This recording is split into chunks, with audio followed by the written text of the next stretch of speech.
इस प्रदेश में कांग्रेस की सरकार के दौरान ईडी बहुत ज़्यादा सक्रिय थी। ईडी ने कांग्रेस की सरकार के दौरान यहाँ पे तथाकथित रूप से शराब घोटाला, कोयला घोटाला आदि आदि अनन्य घोटालों की बात की। 3 साल तक जांच किया। तथाकथित कोल घोटाले की जांच के बाद जब ईडी कुछ नहीं हासिल कर पाई तो उसने 11 जनवरी 2024 को, जब राज्य में सरकार बदली हुई उसके बाद 11 जनवरी 2024 को एसीबी को एक पत्र लिख के, ईडी के डिप्टी डायरेक्टर ने एसीबी को एक पत्र लिखा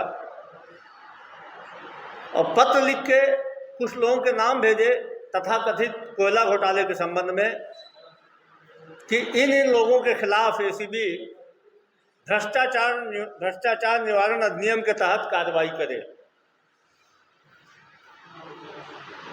ईडी ने अपने इस पत्र में विस्तृत ब्यौरा भी दिया था। कुछ नाम लिखे थे, उन नामों के सामने तथाकथित रूप से जो लेन देन हुआ था उसका विस्तृत उल्लेख भी ईडी ने किया। ईडी ने जो पत्र लिखा है एसीबी को, उसमें 10वें क्रम पे कांग्रेस के उस समय के सामरी से विधायक श्री चिंतामणि महाराज के नाम का भी उल्लेख किया है ईडी ने। चिंतामणि महाराज को इस तथाकथित कोल घोटाले में 5 लाख रुपए प्राप्त करने का दावा ईडी ने किया है। इसकी कॉपी अभी हम आप सबको उपलब्ध करा देंगे और ये सब कॉपी पब्लिक डोमेन में थी, आप सबके पास में पहले से भी है। अभी हम फिर आपको उपलब्ध कराएंगे मेल के माध्यम से भी, हार्ड कॉपी भी। चिंतामणि महाराज ने कोल घोटाला, तथाकथित कोल घोटाले में 5 लाख रुपए प्राप्त किया, ऐसा ईडी ने जो एसीबी को पत्र लिखा है उस पत्र में दावा किया है।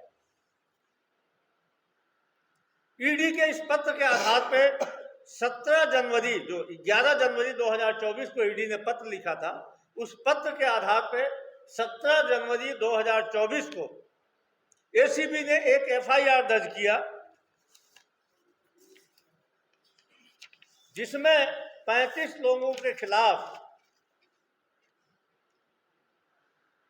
धारा 420, 120B के तहत एसीबी ने मुकदमा दर्ज किया है। हालांकि भारतीय जनता पार्टी के राज में कोई भी चीज आश्चर्य से परे होती है, कुछ भी कर सकते हैं वो। जिन 35 लोगों का नाम एसीबी ने तथाकथित कोल घोटाले में आरोपी के रूप में दर्ज किया है 120B 420 के तहत मुकदमे में, उसमें चिंतामणि महाराज का नाम नहीं है। ईडी ने जो पत्र लिखा है उसमें 10वें क्रम में चिंतामणि महाराज को एक्यूज पाया है, 5 लाख रुपए तथाकथित कोल घोटाले में लेने का आरोपी पाया है। और एसीबी ने जो 17 तारीख को एफआईआर दर्ज किया है, जिसकी ये कॉपी है, इसमें कुल 35 लोगों का नाम दर्ज है। इसमें कहीं पे भी चिंतामणि महाराज का नाम नहीं है। चिंतामणि महाराज जो कांग्रेस के विधायक थे, टिकट कटने के कारण, किसी परिस्थितियों के कारण नाराज होकर कांग्रेस छोड़ के या फिर ईडी के दबाव में, ईडी के इस दबाव में वो कांग्रेस छोड़ के भारतीय जनता पार्टी में शामिल हो गए। और जैसे ही चिंतामणि महाराज जो भारतीय जनता पार्टी के द्वारा कल घोषित, जो इन्होंने उम्मीदवारों की सूची परसों घोषित की है, उसमें चिंतामणि महाराज सरगुजा से भारतीय जनता पार्टी के प्रत्याशी भी हैं। तो जो चिंतामणि महाराज ईडी के पत्र में, ईडी के विवेचना में 5 लाख रुपए के आरोपी थे, जिस पत्र के आधार पर 35 लोगों के खिलाफ एसीबी मुकदमा दर्ज करती है, उन चिंतामणि को एसीबी ने क्यों बख्शा, एक बड़ा सवाल खड़ा होता है। भारतीय जनता पार्टी में शामिल होते ही यदि यह कोयला घोटाला हुआ है जैसा कि ईडी ने दावा किया है, एसीबी ने एफआईआर दर्ज किया है, तो उसके बाद सवाल खड़ा होता है कि क्या चिंतामणि महाराज को सिर्फ इसलिए बख्श दिया गया कि वो भारतीय जनता पार्टी में शामिल हो गए, भाजपा में शामिल होते ही उनके सारे पाप धुल गए, यह भाजपा का चरित्र है।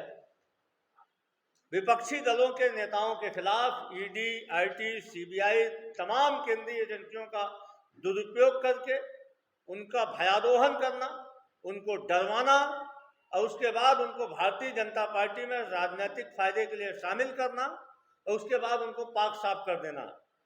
अनेक उदाहरण मिलेंगे। अजीत पवार, हेमंत बिश्व शर्मा, नारायण राणे, रेड्डी बंधु, मुकुल राय, शुवेंदु अधिकारी, एकनाथ शिंदे, अशोक चौहान जैसे आदि अनन्य उदाहरण आपको मिलेंगे। और छत्तीसगढ़ में भी एक उदाहरण आपको देखने को मिल रहा है चिंतामणि महाराज का। ईडी की कार्रवाई से साफ हो रहा है कि ये जो तथाकथित कोल घोटाला है यह भी एक पॉलिटिकल स्कैम था, राजनीतिक षड्यंत्र था भारतीय जनता पार्टी की केंद्र सरकार का छत्तीसगढ़ करने के लिए, छत्तीसगढ़ के नेताओं को बदनाम करने के लिए। और जब उसमें से जो व्यक्ति भाजपा में शामिल हो गया उस व्यक्ति को पाक साफ कर दिया गया। एक सवाल हमारा चिंतामणि महाराज से भी है, आप सबके माध्यम से, वे भारतीय जनता पार्टी के प्रत्याशी हैं सरगुजा से, आप सबके माध्यम से कांग्रेस पार्टी चिंतामणि महाराज से सवाल करती है कि वो बताएं कि ईडी ने जो उनके ऊपर 5 लाख रुपए लेने का आरोप लगाया था, ईडी के डायरेक्टर ने जो एसीबी को पत्र लिखा है उसमें जो आरोप लगाया था वह आरोप सही है या गलत, कांग्रेस पार्टी चिंतामणि महाराज से जानना चाहती है। दूसरा सवाल हमारा मुख्यमंत्री माननीय श्री विष्णुदेव साय जी से है कि ईडी के पत्र में जब चिंतामणि महाराज का नाम था तो एसीबी की कार्रवाई में चिंतामणि महाराज का नाम किसके बोलने से हटाया गया? सरकार इस चीज को स्पष्ट करे। प्रदेश के मुख्यमंत्री होने के नाते श्री विष्णुदेव साय जी इस चीज को स्पष्ट करें। धन्यवाद। यदि आप सबकी तरफ से कोई सवाल है तो स्वागत।